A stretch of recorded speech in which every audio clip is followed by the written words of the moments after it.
So these are the so these are the these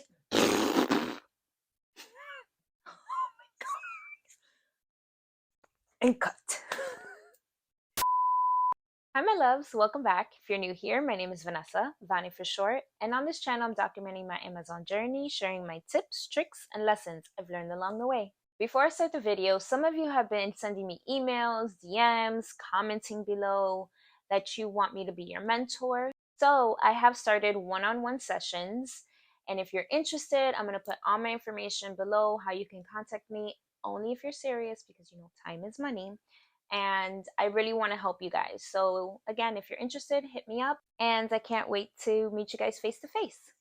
My channel has been catered to FBM sellers because that's what I am, but the goal has always been to transition to FBA. So in today's video, I'm going to be showing you guys how to send your inventory to the Amazon warehouse. If you haven't added your product into Amazon, I'm going to link a video in the description of one that I made so you guys can follow along step by step. When you log into Amazon, you're going to go to the top left, go down to inventory, manage all inventory, and then you'll scroll down to the product that you want to sell. Now, these are just some products that I've had in the past. So we're just going to use these Nike socks as an example. Because we have been an FBM seller, you're going to click on the arrow and then change to fulfill by Amazon. Then you're going to click right here and do print and apply Amazon barcodes myself because we have the products in our house.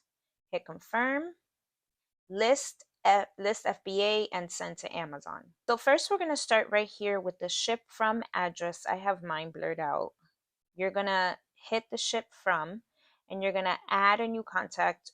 If your inventory is still with the manufacturer, you can put their information in here instead of your home address or your warehouse address. You're going to put in all the correct information, United States, your company name, full name, address. Just fill all this out and hit save and close.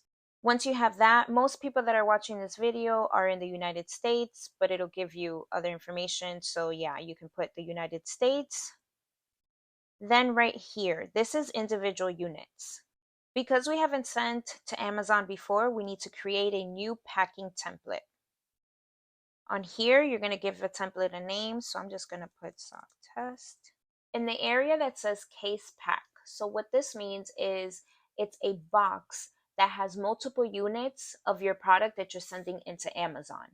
What I've heard is that some people use the boxes that the manufacturer shipped to them. Unfortunately, in my case, my boxes were a little like torn, so I wasn't able to get those. I actually went into Walmart and got a few boxes for $2 and some change.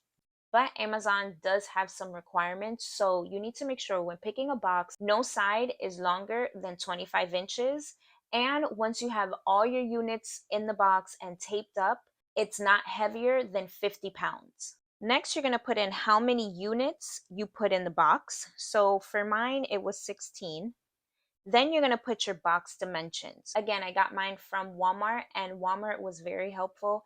The box actually has the dimensions on there. So I'm going to put 24, 16, 19. Okay, now to weigh my box, I went super old school. Don't judge me. It worked. I grabbed my box, taped up everything with all the units in it, went to Publix and put it on the scale at Publix. It worked. I don't have one of those big scales at my house, so Publix got the job done. Now you're going to go into who's prepping the units. You're going to select category. If your product falls under any of these categories, you need to select it. And please make sure you select the correct category. For my product, there was no prep needed.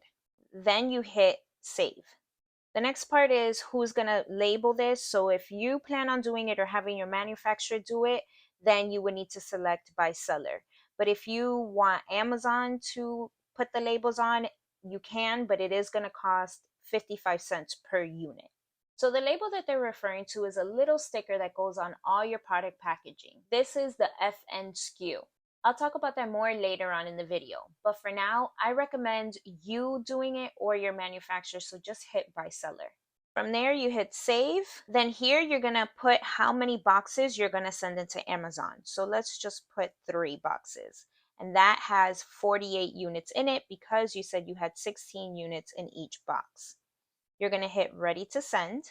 Now, one thing I want you guys to do is print all SKU labels. I want you to look at this and make sure that it's correct.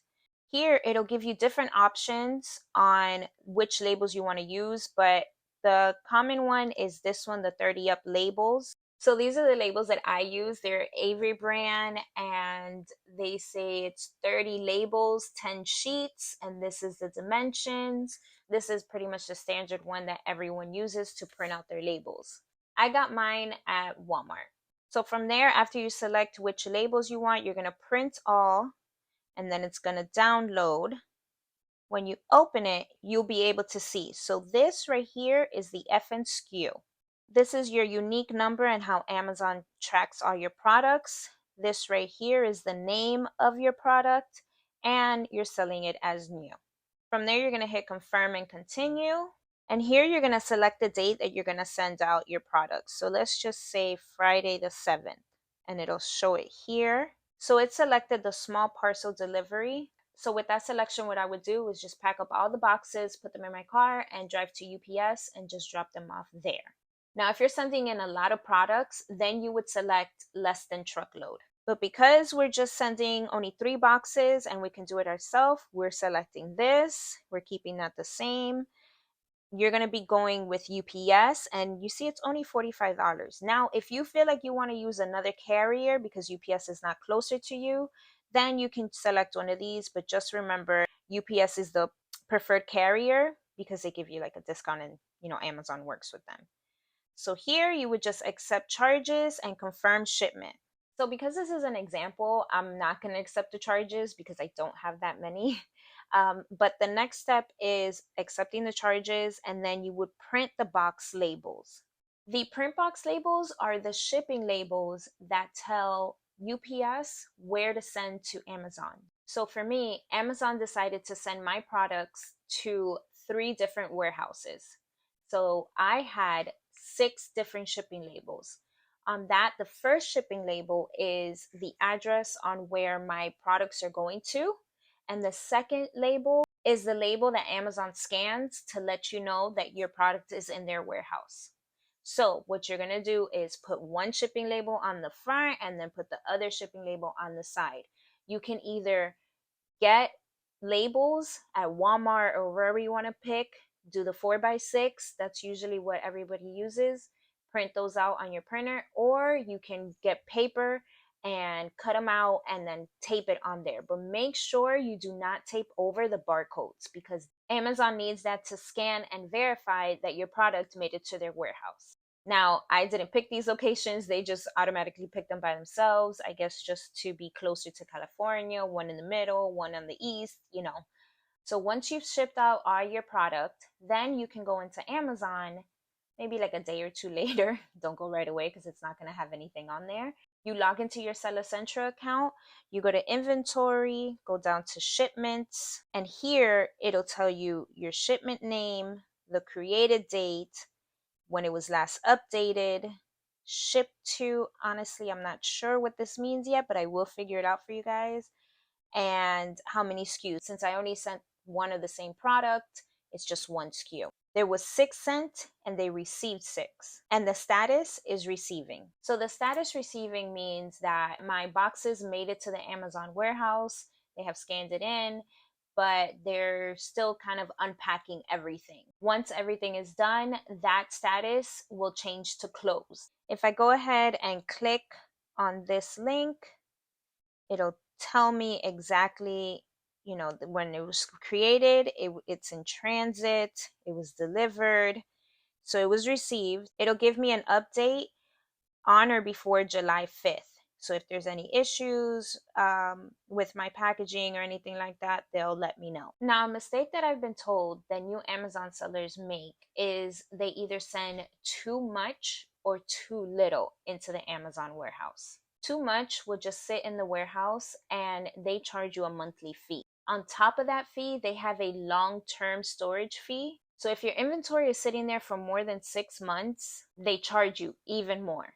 Now, on the flip side, if you don't send in enough inventory and you start selling quickly and you run out of inventory, it can cause Amazon to blacklist you or lower your ranking on Amazon's page. So if they see that you keep running out of inventory, they're going to think that you're not a reliable company. They're going to put you lower in the search results, which is going to lead to less sales. So how to determine how much to send to Amazon? A good rule of thumb is 3 to 6 months worth of product. So you don't run into any long-term storage fees. And if you're selling quickly, you can send in more before you run out.